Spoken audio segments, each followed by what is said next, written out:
নমস্কার প্রিয় শ্রোতা বন্ধুরা, রাধা কৃষ্ণ পেট পিয়ালি চ্যানেলে আমি পিয়ালি আছি। আজকে আপনারা শুনছেন শিব মহাপুরাণ।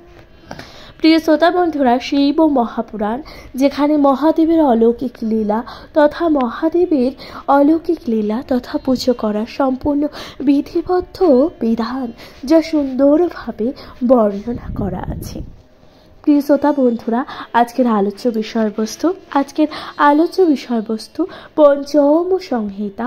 আপনারা শুনবেন বায়বীয় সংহিতার 23তম অধ্যায়, যেখানে বলা হচ্ছে যে দেবীর মন্দার পর্বতে গমন, অর্থাৎ দেবী কেন মন্দার পর্বতে গমন করেছিলেন। তাহলে শুনতে থাকুন শিব মহাপুরাণ। ঋষিগণ বললেন, সেই গিরিবর আত্মজা দেবী দিব্য ও গৌরী বপু ধারণ করে মন্দর পর্বতে গিয়ে কিভাবে স্বামীকে দর্শন করলেন। বায়ু তখন বললেন যে দেবীর ফিরে আসার জন্য মহাদেব উৎসুক ছিলেন, অর্থাৎ এই যে দেবীর ফিরে আসার জন্য মহাদেব উৎসুক ছিলেন। তবুও সস্তম্ভে দেবীকে আসতে দেখে মহাদেব তার রক্ষীদের সঙ্গে যেন কিছুটা সন্দিহান হলেন বলেই মনে হয়। কিন্তু তার আগে মহাদেবকে বলা প্রেমানুভূতি ও প্রেমের কথা শুনে গৃহ মধ্যবর্তী গণনায়ক দেবীকে বন্দনা করলেন। তিনি ভগবান মহাদেবকে প্রণাম করলেন। মহাদেব তাকে ধরলেন এবং আলিঙ্গনবদ্ধ করলেন।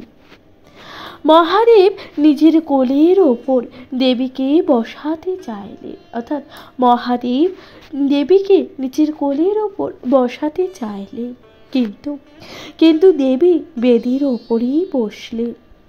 তারপর মহাদেব জোর করে দেবীকে কোলের ওপরই বসালেন। মহাদেব বললেন, হে সর্বাঙ্গ সুন্দরী, তোমার সেই অবস্থায় গিয়েছে তো, যে অবস্থা তোমায় যে রাগ হয়েছিল, যাতে আমি অনুনয়ের কোনো সুযোগই পাইনি। এই কথা দেবাদিদেব মহাদেব দেবীকে বললেন, তুমি তো তোমার নিজের ইচ্ছাতেই অন্য কোন রূপ না ধারণ করে কালী রূপ ধারণ করেছিলে। আমি তোমার স্বভাবে মুগ্ধ, কিন্তু তুমি কি করে তোমার সেই পরম ভাবের কথা ভুলে গেলে। তুমি যখন তোমার নিজের ইচ্ছাতেই যে কোনো রং ধারণ করতে পারো, তখন তো তোমরা মন খারাপের কোনো কথাই নেই। সাধারণ জগতের সামান্য নরনারীর মতে পরস্পর বিদ্বেষ করলে কি চলে? আমরা দুজনই এই অগ্নি সমুদ্রকে জগৎকে ধারণ করে আছি। আমরা দুজনেই জগতের হিতের জন্য শরীর ধারণ করি ও জগৎ বিচরণ করি। আমাদের দুজনের মধ্যে বিচ্ছেদ ঘটলে জগৎ সংসার তো আশ্রয় শূন্য হয়ে যাবে। দেবতাদের কাজের কথা উদ্দেশ্য করে আমি তোমার সঙ্গে পরিহাস করেছিলাম, এটা তুমি বুঝতে পারবে না। দেবী পরমেশ্বরী ভাবলেন, অর্থাৎ দেবী পরমেশ্বরী তখন ভাবলেন, স্বামী যা বললেন সবই সত্য। তারপর তিনি দেবকে কৌশিকীর উৎপত্তির কথা ছাড়া লজ্জার আর কোনো কথাই বলতে পারলেন না। দেবী তখন বললেন, আমি কৌশিকী নামে যে কন্যার সৃষ্টি করেছি তাকে আপনি দেখেননি। তার বীর্য বল ও বিন্ধ্যাচলে নিবাস, বিজয় লাভ ও যুদ্ধে শম্ভু ও নিশম্ভকে বধ, সেবকদের প্রত্যক্ষ ফল দান এবং দেবতাদের নিত্য পরিত্রাণ, এসব বিষয়ে ব্রহ্মা আপনাকে বলবেন। এরপর দেবীর আদেশে সখীগণ সেই বাঘকে সামনে এনে দিলেন। দেবী বললেন, এই বাঘকে দেখুন, এর মতো আমার আর কোনো উপাসক নেই। এই ব্যাঘ্র দুষ্ট প্রাণীদের থেকে তপবনে আমাকে রক্ষা করেছে। এ আমার খুবই ভক্ত ও বিশ্বস্ত। এ আমাদের অনুগ্রহ লাভের জন্য নিজের এই যে দেশ ত্যাগ করে এখানে এসেছে। যদি আমার প্রতি আপনার ভালোবাসা থাকে এবং আমাকে সুখী করা আপনার কর্তব্য হয়, তবে এই বাঘকে অন্য রক্ষীদের সঙ্গে তাদের মতো চিহ্নিত করে অন্তপুরের দ্বারে নন্দীর সঙ্গে নিয়োগ করুন। মহাদেব তখন বললেন, আমি তোমার কথায় খুব খুশি হলাম। যেহেতু সোমরূপা দেবী, মহাদেব ও নন্দী এই ব্যাঘ্রের কাজে আনন্দ পেয়েছিলেন, সেই জন্য তার নাম হলো সোমনন্দী। মহাদেব এভাবে দেবীর মনোবাসনা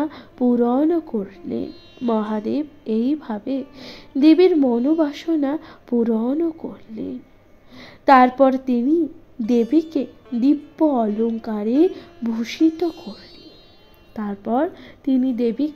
এই যে দিব্য অলঙ্কার তাতে ভূষিত করলেন। প্রিয় শ্রোতা বন্ধুরা, শিব মহাপুরাণ অর্থাৎ আপনারা শুনলেন দেবীর মন্দার পর্বতের গমনের কারণ। প্রিয় শ্রোতা বন্ধুরা, 23তম অধ্যায় আপনাদের কেমন লাগলো অবশ্যই আপনাদের মূল্যবান মতামত দিয়ে জানাতে ভুলে যাবেন না। চ্যানেলে প্রথমবার শুনে থাকলে অবশ্যই পাশে থাকবেন, নিজের মূল্যবান মতামত জানাবেন, কমেন্টে লিখতে ভুলে যাবেন না।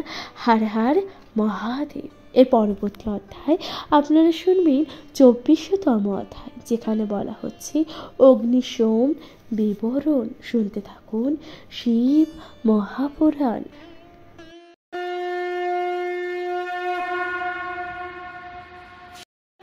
নমস্কার প্রিয় শ্রোতা বন্ধুরা, রাধাকৃষ্ণ পিয়ালি চ্যানেলে আমি পিয়ালি আছি। আজকে আপনারা শুনছেন শিব মহাপুরাণ। আজকের আলোচ্য বিষয়বস্তু শিব মহাপুরাণের 24তম অধ্যায়।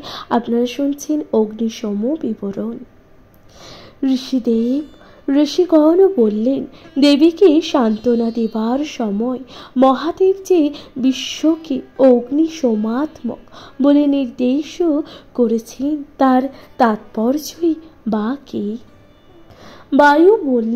বায়ু তখন বললেন, মহাদেব যে ভীষণ তেজময় শরীর, তার নাম অগ্নি, এবং শক্তির শান্তি অমৃতময় শরীরের নাম সোম। অমৃতেরই বিশ্বের অবস্থান এবং তেজেই সাক্ষাৎ দিব্য ও দিব্যাকলা স্বরূপ।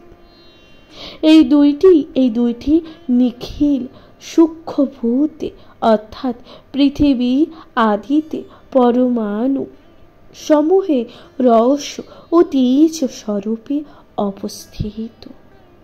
সূর্য ও এই যে অনল রূপে তেজের অনেক প্রকার বৃত্তি, এই রকম রসের সোম ও জল স্বরূপে নানা রূপে বৃত্তি।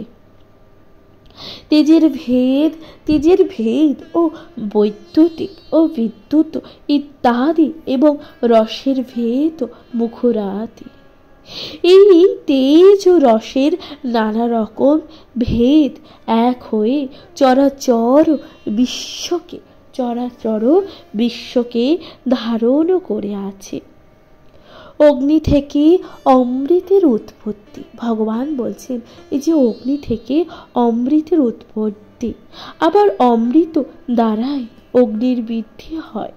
এই জন্য অগ্নি সোম এই উভয় দেবতার উদ্দেশ্যে আহুত ঘি জগতের হিতকারী বলেই কল্পনা করা হয়। হবির জন্যই শস্যের সৃষ্টি। এই শস্যের বৃদ্ধির কারণ হলো বৃষ্টি। বৃষ্টি আবার আহুত হবি অর্থাৎ ঘি থেকে নিঃসৃত হয় বলেই এই জগৎ অগ্নি সোম দ্বারা ধৃত বলে প্রসিদ্ধ। যে পর্যন্ত সোম অমৃত অগ্নি থেকে আলাদা থাকে, সেই পর্যন্ত অগ্নি অপরের দিকে জ্বলতে থাকে। অর্থাৎ যে পর্যন্ত অমৃত অগ্নি এবং আলাদা থাকে, সেই পর্যন্ত অগ্নি অপরের দিকে জ্বলতে থাকে। কিন্তু সোম অমৃত অগ্নির সঙ্গে মিলিত হলে তার গতি নিচের দিকে যায়। এই জন্য কালাগ্নি নিচ থেকে ওপরের দিকে জ্বলে। যতক্ষণ তার গতি ওপরের দিকে থাকে ততক্ষণ তার দ্বারা দহন কাজ হয়। গতি নিচের দিকে হলে জলপ্লাবন হয়। যে কালাগ্নি ওপরের দিকে জ্বলে তার আধার শক্তির দ্বারাই ধৃত হয়। প্রিয় শ্রোতা বন্ধুরা, তাহলে এখানেই আপনারা শুনলেন এই যে অগ্নি সোমের বিবরণ, অর্থাৎ 24তম অধ্যায়ে আপনারা শুনলেন অগ্নি সোমের বিবরণ। শিব মহাপুরাণ আপনাদের কেমন লাগছে অবশ্যই আপনাদের মূল্যবান মতামত দিয়ে জানাতে ভুলে যাবেন না। শুনতে থাকুন শিব মহাপুরাণ। এর পরবর্তী অধ্যায় 25তম অধ্যায়। শুনতে থাকুন শিব মহাপুরাণ।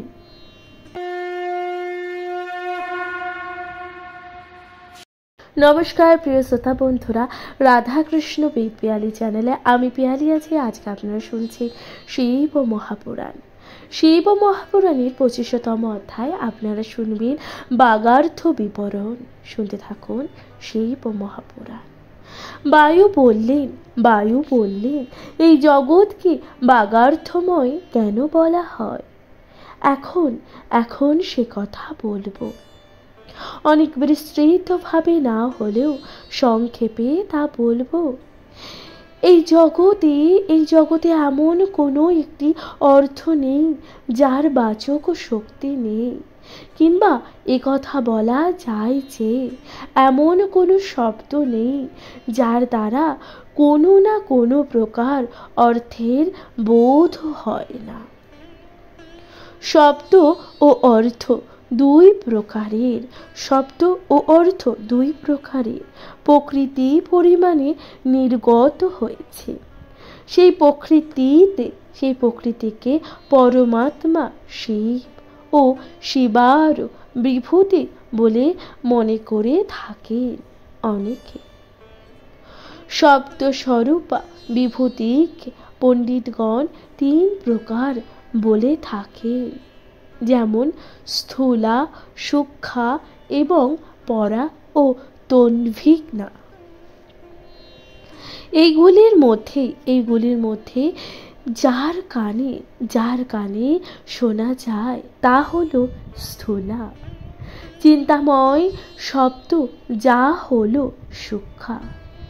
এছাড়া চিন্তারহিতা শব্দের নাম হলো পরা বিভূতি। এই পরায় হল শিব তত্ত্ব আশ্রিত ক্রিয়া ও শক্তি রূপ। জ্ঞান ও শক্তির সংযোগে, জ্ঞান ও শক্তির সংযোগে এবং ঈশ্বরের ইচ্ছা সহকারে আগের সকল শক্তি এক হয়ে শক্তি তত্ত্ব হয়েছে। এই শক্তি তত্ত্বই সকল কাজে মূল প্রকৃতির স্বরূপ লাভ করেছেন। তিনি সাধবী কুণ্ডলিনী মায়া বিশুদ্ধ কাম মার্গ স্বরূপ এবং তিনি বিভক্তি রূপ হয়েও 6 প্রকার অধরূপে বৃদ্ধি পান। তার মধ্যে শব্দ 3 প্রকার, অধরূপ এবং অর্থ 3 প্রকার অধরূপে বলে বলা হয়েছে। এই 6 প্রকার অধ যে সকল পুরুষের চিত্তশুদ্ধি অনুসারে লয় বা মুক্তি এবং ভোগের অধিকারের জন্য সমর্থ, এ বিষয়ে কোনো সন্দেহই নেই। মন্ত্রার্থব, পদার্থব এবং বর্ণার্থব এই 3টি শব্দার্থেও অন্তর্গত। ভুবনার্থ অর্থাৎ 14টি ভুবন, তত্ত্বধন অর্থাৎ মহৎ প্রভৃতি এবং কালার্থন অর্থাৎ বক্ষমান নিবৃত্তাদি পঞ্চ, এই 3 প্রকার অধ এবং অর্থতেও অন্তর্গত। এই যে 6 প্রকার অধ দেশে এবং পরস্পর ব্যাপ্য ও ব্যাপকতা আছে। মন্ত্রগুলি হল বাক্য স্বরূপ এবং মন্ত্রগুলো কি বাক্য স্বরূপ, সুতরাং তা পদ দ্বারা ব্যাপ্ত। পদ সকল বর্ণ দ্বারা ব্যাপ্ত, কারণ পণ্ডিতেরা বর্ণ সকলকে পদ বলে নির্দেশ করেছে। বর্ণ সকল আবার 14টি ভুবন দ্বারা ব্যাপ্ত, কারণ ভুবনের মধ্যে বনের এই যে বর্ণের জ্ঞান থাকে। ভুবন সকল আবার ব্রহ্মাণ্ডের অন্তরে ও বাহিরে মহদাদি এবং তত্ত্বসমূহ দ্বারা ব্যাপ্ত। যেহেতু তত্ত্ব রূপ কারণ সকল দিয়ে অনেক রকম কাজ শুরু হচ্ছে। অন্যান্য পণ্ডিতগণ বলেন সূর্য এবং তার প্রভা যেমন পরস্পর আলাদা, কিন্তু প্রভা সূর্যের সমবায় সম্বন্ধে যুক্ত বলে তা কখনো সূর্য থেকে আলাদা অবস্থান করে না। সেই চিত্র স্বরূপ পরাশক্তি ও শিবের সমবায় সম্বন্ধে যুক্ত হওয়ায় শিবের থেকে এই যে পৃথক হয়েও কোনো পৃথক হয় না। সেই জন্যই শিবই হলেন এই জগতের প্রকৃত কারণ। পরমেশ্বরী শক্তি হলেন শিবের আজ্ঞা স্বরূপা। সেই শক্তি দ্বারাই ত্রিগুণাত্মিকা শৈবী মূল প্রকৃতি জগতের কাজের জন্য চালিত হয়। এই শক্তি কাজ অনুযায়ী কখনো মহামায়া, কখনো মায়া এবং কখনো ত্রিগুণা প্রকৃতি, এই 3 প্রকার পরিণত হয়ে আছে। আগের যে প্রকার মার্গ তা প্রসব করেন সেই বাগার্থময় 6 রকম মার্গে বা অধ্যয় এই সমগ্র জগৎ সংসার রূপে পরিণত। সকল শাস্ত্রই এইভাবে এর বিস্তার বর্ণনা করেছেন। প্রিয় শ্রোতা বন্ধুরা, তাহলে এখানে সমাপ্ত হচ্ছে 25তম অধ্যায়। আপনারা শুনলেন বাগার্থ বিবরণ। এর পরবর্তী অধ্যায় আপনারা শুনবেন শিবের পরাক্রম। তাহলে শুনতে থাকুন শিব মহাপুরাণ। কমেন্টে লিখতে ভুলে যাবেন না হর হর মহাদেব।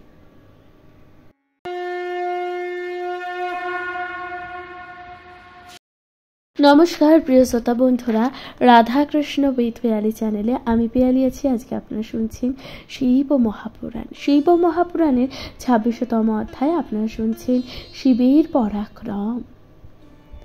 এই লোকের সৃষ্টি সৃষ্টি ও স্থিতি ও নাশেরও কারণে ব্রহ্মা প্রভৃতি শিবের নিগ্রহ এবং অনুগ্রহের বশবর্তী, কিন্তু শিব কারো নিগ্রহ বা অনুগ্রহের পাত্র নন। সুতরাং শিবের ঐশ্বর্য সকলের থেকে বেশি, বা কোনো বিষয় কোনো সংশয় নেই। এই প্রকার ঐশ্বর্য তার স্বাতন্ত্র। এটি হলো শিবের স্বভাব সিদ্ধ। দক্ষযজ্ঞের জন্য বীরভদ্রকে সৃষ্টি করে তার মাধ্যমে দেব দেবী সকলকেই দণ্ড দিয়েছিলেন। তিনি নিজেই তার নিজের চক্ষু থেকে অগ্নি উৎকিরণ করে নিমেষের মধ্যে অসংখ্য দৈত্য তাদের স্ত্রী পুত্রগণের সঙ্গে ত্রিপুরকেও ধূলিসাৎ করেছে। দেবতারা জোরে জোরে বিলাপ করতে থাকলেন। সেই মহাদেব প্রজাদের রতির কারণে রতিপতি কন্দর্পকে নিজের চক্ষুর আগুন দিয়ে ভস্ম করেছেন। এক সময়ে কিছু আকাশচারিণী গাভী তার মাথার দুধ ক্ষরণ করেছিল। তার ফলে মহাদেব প্রচণ্ড রাগে তাদের ওপর অগ্নিদৃষ্টি বর্ষণ করায় তাকে ভস্ম হয়ে যায়। তিনি জলন্ধুর সুরের প্রার্থনার পা দিয়ে জলকে চক্রাকার করে অনন্ত নাগের দ্বারা বিষ্ণুকে বেঁধে 100 যোজন দূরে ছুঁড়ে ফেলেছিলেন। আবার সেই জলসন্ধ্যায় মহাদেবী জলসন্ধ নামক অসুরকে শূলবিদ্ধ করেছিল। বিষ্ণু তপস্যার মাধ্যমে তার চক্র লাভ করে বীর্যবান হয়েছিল। তিনি নির্দয় অসুরদের ধ্বংস করেছিলেন। মহাদেব অগ্নি সদৃশ ত্রিশূলের মাধ্যমে অন্ধকাসুরের বক্ষ দগ্ধ করেছিলেন। তিনি তার কণ্ঠ থেকে একটি কালো রঙের স্ত্রী সৃষ্টি করেছিলেন। তারপর দারুণকে হত্যা করে তিনি গৌরীর শরীরের কোষ থেকে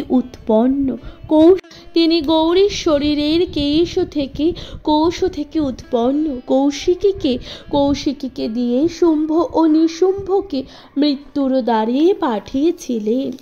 স্কন্ধপুরাণে স্কন্দাশ্রিত এই মহৎ আখ্যান শোনা গিয়েছে যে ইন্দ্রের শত্রুদের তারকাসুরকে বধ করার জন্য ব্রহ্মা কর্তৃক পার্থিব হয়ে মহাদেব মন্দর পর্বতের ভিতরে গিয়ে দেবীর সঙ্গে বিহার করেন। পরে তিনি দেবীর সঙ্গে বঞ্চনা করেন। রমণের পরে দেবীর গর্ভে বীর্যপাত না করে তা পবিত্র ঘিরের মতন অগ্নিতে ফেলেন। অগ্নির মাধ্যমে কিছু অংশ গঙ্গায় ফেলেন। সহা সুবর্ণাক্ষী কৃত্তিকা রূপে কৃত্তিকা রূপে নিজ স্বামী অগ্নির সঙ্গে রমণ করতে করতে চারিদিক থেকে অল্প অল্প বীর্য সংগ্রহ করে তা সুমেরু পর্বতের কোন সরবনে ছুঁড়ে ফেলেছিলেন। কালের বশে তার ছটায় চারিদিক একেবারে আলোকিত হয়েছিল। সুমেরু পর্বতের সঙ্গে অন্যান্য পর্বতের সেই সুবর্ণভূত হয়েছিল। তারপর বহুকাল পরে সেই তেজের ফলে কার্তিকের জন্ম হয়। প্রিয় শ্রোতা বন্ধুরা, তাহলে আপনারা শুনলেন শিবের পরাক্রম 26তম অধ্যায় এবং শুনলেন কার্তিকের জন্ম বৃত্তান্ত। এর পরবর্তী অধ্যায় 27তম অধ্যায় আপনারা শুনবেন শিব তত্ত্ব। শুনতে থাকুন শিব ও মহাপুরাণ। অবশ্যই আপনাদের মূল্যবান মতামত জানাতে একদমই ভুলে যাবেন না। শুনতে থাকবেন শিব ও মহাপুরাণ। নমস্কার প্রিয় শ্রোতা বন্ধুরা, রাধাকৃষ্ণ বেদ পেয়ালি চ্যানেলে আমি পেয়ালি আছি। আজকে আপনারা শুনছেন শিব ও মহাপুরাণ। শিব ও মহাপুরাণের 27তম অধ্যায় আপনারা শুনবেন শিব তত্ত্ব। আগুনের স্পর্শ পেলে সোনা গলে যায়, কিন্তু অঙ্গার গলে না। তেমনি মহাদেব যাদের পাপ পরিপক্ক হয়েছে তাদেরই মুক্তি করে। যাদের পাপ পরিপক্ক হয়নি তারা মুক্তিও পায় না। যে বস্তু যেখানে যে প্রকার হওয়া উচিত তা স্বয়ং কখনো সেই রূপ হতে পারে না। চেতন ও ক্রিয়া ছাড়া একটি নিত্য স্বতন্ত্র কর্তাও হতে পারে না। সর্বানুগ্রাহক শিব যেমন স্বাভাবিক নির্মল প্রভৃতি, তেমনি জীব স্বাভাবিক মলিন। জীব কখনোই নিয়ম অতিক্রম করতে পারে না।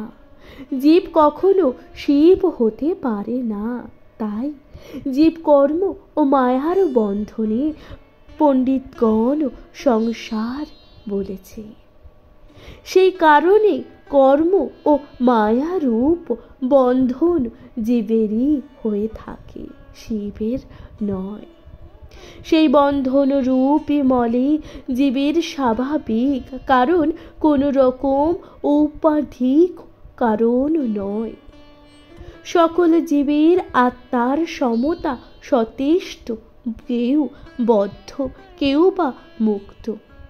বদ্ধের মধ্যেও কেউ লয়াধিকারী ও ভোগাধিকারীতে আসক্ত। সেক্ষেত্রে উচ্চ নীচ ভাবে সম্পূর্ণ হয়ে জ্ঞান ও ঐশ্বর্যের বৈষম্য ভজনা করছে। কেউ বা ঈশ্বরের প্রতিমূর্তি স্বরূপ হচ্ছে, কেউ বা তার খুব কাছের হচ্ছে, কেউ বা আবার সাক্ষাৎ ঈশ্বরের প্রতিমূর্তি রূপ সম্ভাসিত হচ্ছে। সাক্ষাৎ শিব হিসাবে কাউকে বলা হয়। কেউ বা অন্ধ সকলের মধ্যে অবস্থান করে মহেশ্বর ইত্যাদির আখ্যা পান। কেউ বা অধোভাগে অবস্থিত হয়ে রুদ্র ইত্যাদির আখ্যা পান। অনেকে আবার 6 প্রকার মার্গের মাথায় অবস্থান করে। আসন্ন সমাবেশের প্রতি 3টি কারণ বলবান। তার মধ্যে সব থেকে নিম্ন পদ বলি ও পদাধিকারীর নাম হলো আত্মা। মধ্য পদবী ও পদাধিকারীর নাম হলো অন্তরাত্মা এবং সর্বোচ্চ পদাধিকারীর নাম হলো পরমাত্মা। এরাই যথাক্রমে ব্রহ্মা, বিষ্ণু ও মহেশ্বর নামে অভিহিত হন। জীবেদের মধ্যে কেউ পরমাত্মা পদের আশ্রিত, কেউ বা অন্তরাত্মা পদের আশ্রিত, আবার কেউ আত্মপদের আশ্রিত। শৈব ও ধর্মাবলম্বীদের বলম্বিগণ শান্ততীত পদের সেবা করেন। মহেশ্বরগণ শান্তির উপাসনা করেন। রৌদ্রগণ বিদ্যার আশ্রয় গ্রহণ করেন। বৈষ্ণবগণ হয় প্রতিষ্ঠার সেবক। ব্রহ্মা ও ব্রহ্মার থেকে উৎপন্নগণ নিবৃত্তিতে অবস্থিত। আট প্রকার দেবযোনি হল প্রধান। মনুষ্যযোনি তার মধ্যে, মনুষ্যযোনি হল তার মাধ্যম। 5 প্রকার হল পশুযোনি আছে। পশুযোনি হল অধম, অর্থাৎ যোনি 14 প্রকার। এই যে জীবেদের উচ্চ নীচ ভাব হলে একটি স্বাভাবিক মল, যেমন ভুক্ত বস্তুর প্রথম অবস্থাকে কাঁচা অবস্থা এবং পরবর্তী অবস্থাকে পরিপক্ক বা পাকা অবস্থা বলে। মল তেমনি পক্ক ও অপক্ক এই 2 প্রকার। এই 2 প্রকার মলই হল সংসারের প্রতিকারণ। অপক্ক মল জীবদিকের অধোগতির কারণ। পক্ক মল হল যে জীবেদের ঊর্ধ্বগতির কারণ। জীবগণ যথাক্রমে একমল, দ্বিমল এবং ত্রিমল এই 3 প্রকারের বিভক্ত। সত্যগুণ প্রধান জীব একমল। এই একমল এরা হল প্রধান। দ্বিমলের হল মাধ্যম। সত্য রজ প্রধান গুণ সম্পূর্ণ হল এই দ্বিমল। ত্রিমল এরা হল অধম, অর্থাৎ সত্য রজ তম প্রধান ব্যক্তিগণ হল ত্রিমল। দ্বিমল ও একমল ত্রিমলের ওপর আধিপত্য করে। একমলে দ্বিমল ও ত্রিমল এর ওপরে একমাত্র ভগবান শিবের অবস্থান করে। এই জগৎ হল অশিবাত্মক, কিন্তু তবু এই জগৎ শিব কর্তৃক অধিষ্ঠিত। এই রকম অরুদ্রাত্মক হয়ে রুদ্রগণ কর্তৃক অধিষ্ঠিত। এই ব্রহ্মাণ্ডকেও মহাভ্রমী, শতদ্র ইত্যাদি অধিষ্ঠান চারিদিকে সবসময়। বিতত মহাত্ম অন্তরিক্ষ, আবার অঙ্গুষ্ঠ মাত্র পর্যন্ত অশ্বরক্ষ এবং অমরেশ্বরগণ কর্তৃক অধিষ্ঠিত। মহামায়াত্ম দুর্লভ বাম প্রভৃতি লোকপালগণ কর্তৃক অবস্থিত বা অধিষ্ঠিত। তাদের দেবতাদের সঙ্গে সাক্ষাৎ সম্বন্ধ না হলে দেবতারা তাদের দ্বারাই অধিষ্ঠিত হয়েছে। তারা সাক্ষাৎ দিবি সত, অন্তরিক্ষী সত এবং পৃথিবী সত, দেহ বিশেষ এবং দেবব্রত মুনিগণ দ্বারা সব সময় সংস্কৃত। এই আলাদা আলাদা 3 প্রকার পক্ষ ও অপক্ষ নিদান স্বরূপ মল দ্বারা জীবদিকের সংসার রোগের প্রবৃত্ত হয়। আকারূপ ঔষধি থেকে উৎপন্ন জ্ঞানের এই রোগের ঔষধি, এই যে রোগের ঔষধি আখ্যা পক্ষ। পরম কারণ মঙ্গলের আধার সাক্ষাৎ মহাদেব এই রোগের চিকিৎসক। মহাদেব অনায়াসে জীবের দুর্দশা মোচন করতে পারে। এই জগৎ সংসার দুঃখময়, এ কথা নিশ্চিত। তবে যা স্বাভাবিক দুঃখময় তা দুঃখ শূন্য কিভাবে হবে? স্বভাবের কোনো ব্যতিক্রম হয় না। বৈদ্য ওষুধের প্রয়োগে রোগীকে রোগ মুক্ত করে অনায়াসে। সেই রকম মলিন স্বভাব এবং দুঃখিত জীবেদের মহাদেব নিজে ঔষধের বিধান দিয়ে দুঃখ মোচন করেন। বৈদ্য রোগের কারণ নয়, কিন্তু শিব হলেন সংসারের কারণ। তবে শিবের এই বৈষম্য দোষের নয়। স্বাভাবিকভাবে যখন দুঃখের কারণ ঘটে, তখন শিবকেই তার কারণ হয়ে বা কারণ বলে মনে করা উচিত নয়। জীবেদের স্বাভাবিক মঙ্গল তাদের প্রেরণ করে। সংসারের কারণ স্বরূপ যে অচেতন মায়া ইত্যাদি মল তা শিবের সান্নিধ্যে নিজেরাই প্রবৃত্ত হয়। কারণ শিবই হলেন এই সংসারের কারণ। এই কথাই পণ্ডিতগণ বলে থাকেন। মহাকারণ সান্নিধ্য নিবারণ করা দুঃসাধ্য। সেই জন্য শিব স্বয়ং উদাসীন হয়ে অবস্থান করেন, কিন্তু তিনি আবার সংসারের অধিষ্ঠাতা বলে মনে করা হয়। সুতরাং এই জগতে শিব সম্বন্ধ ছাড়া কোনো বস্তুরই প্রবৃত্তি নেই।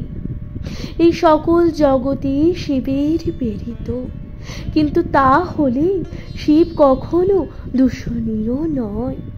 তার বিশ্বতোমুখী আজ্ঞারূপা শক্তি হল নিয়ন্ত্রণকারী। সেই শক্তি এই সকল বস্তুর সৃষ্টি করেছে। সেই জন্য শিবের কোনো দোষ হয় না। নমস্কার প্রিয় শ্রোতা বন্ধুরা, তাহলে এখানেই সমাপ্ত হলো ২৭তম অধ্যায়। আপনারা শুনলেন শিবতত্ত্বের মাহাত্ম্য।